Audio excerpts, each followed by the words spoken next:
I know that there's a lot of nervousness around the European Union that she would try to carve out benefits for Italy specifically, rather than coming to the White House and putting on a united front on behalf of the European Union. I'm not as nervous about that because I do think Prime Minister Meloni does understand that she's in sort of a special position here. She really gets along with Elon Musk, who, as we know, is very close to the president. And she has a very similar worldview, especially when it comes to domestic issues, as Trump and his team. So I think what this means is that she's a good bridge between the United States and the EU during this time. And she speaks this sort of Trumpian language that I don't think other European leaders know how to speak. I mean, I know that von der Leyen, for example, Ursula von der Leyen, the president of the commission, would probably love to come to Washington and meet with Trump one-on-one, but he doesn't want to meet with her. He does want to meet with Meloni, and this visit comes after a special invitation from Trump and his team. Well, so what does von der Leyen or the rest of EU leadership think about the role that she's playing today, the way you just framed it? Is she their emissary?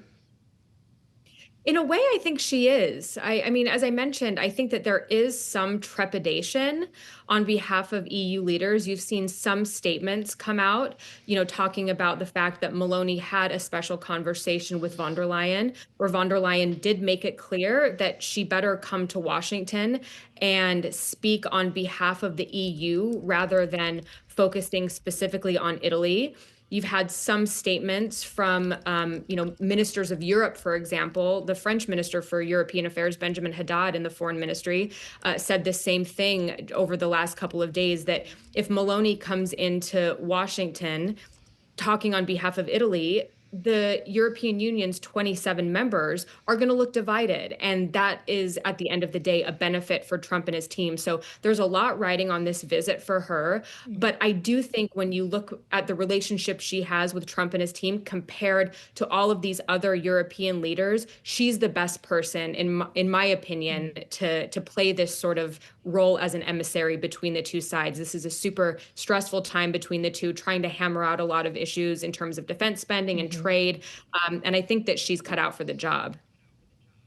Well, to that point, Rachel, administration officials briefed reporters earlier today ahead of the visit and said, well, trade and tariffs will come up, that it wasn't going to be the focus of their conversation, but that they were going to talk about things like cooperation in space or energy or defense. To your point, can we really, though, separate those other issues from the trade negotiations that they want to get underway, knowing that this administration has talked not just about trade-specific, tariff-specific barriers, but non-tariff barriers and other components that you wouldn't necessarily lump into a bucket with trade policy is still being contingent on the outcome of these negotiations?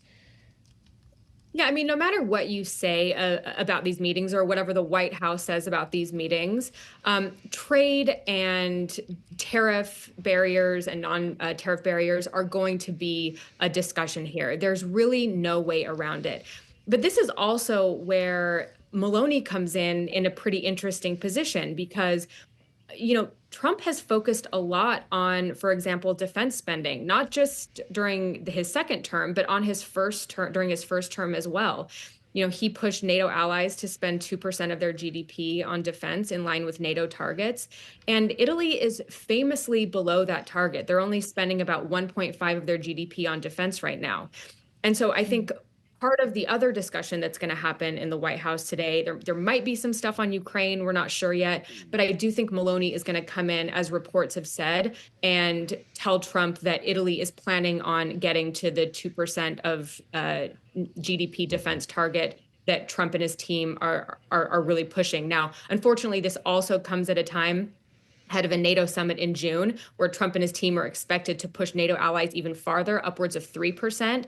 So this is a delicate balance that she's playing here. So there's a lot of factors that come into play when it comes to these potential conversations. But again, I think when it comes to who the EU is going to send as sort of an emissary, she's probably the best bet. Well, how about just doing business for herself here? Could she secure carve-outs for Italy? We've talked about this today, whether it be cars, wine, or anything that's specific to the country that would then lead other European leaders to the White House to try to do the same. Is that something the EU is worried about happening?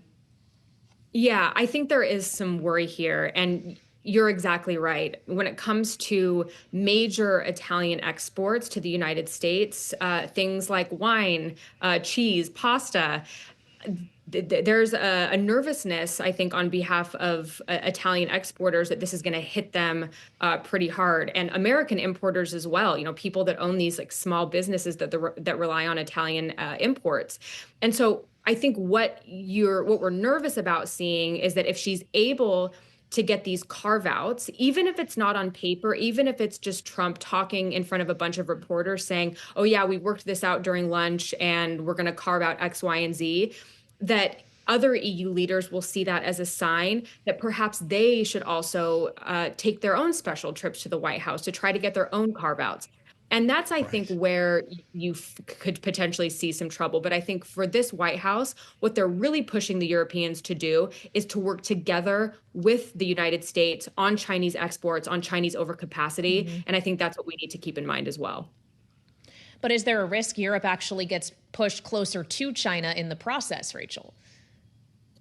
Absolutely. And I think that this is a very delicate balance that this administration needs to strike. I mean, if you want the European Union to work together along with the United States against China's unfair trade practices, you have to make sure that you're not targeting the European Union for your own tariffs and your own trade war, which in turn would lead them to seek other partners and potentially deepen their partnership with China because the United States is now seen as an unreliable ally, an unreliable partner in terms of trade. And so I do think there's a nervousness there, but with this 90-day pause, I think that does give some space, that some wiggle room. Trump said today that there will be some sort of deal between the United States and the European Union, and I think that is potentially going to hinge on where the EU falls in terms of its own approach to China. And we just have to wait and see, I think, with time over the next 90 days into July, what that ends up looking like.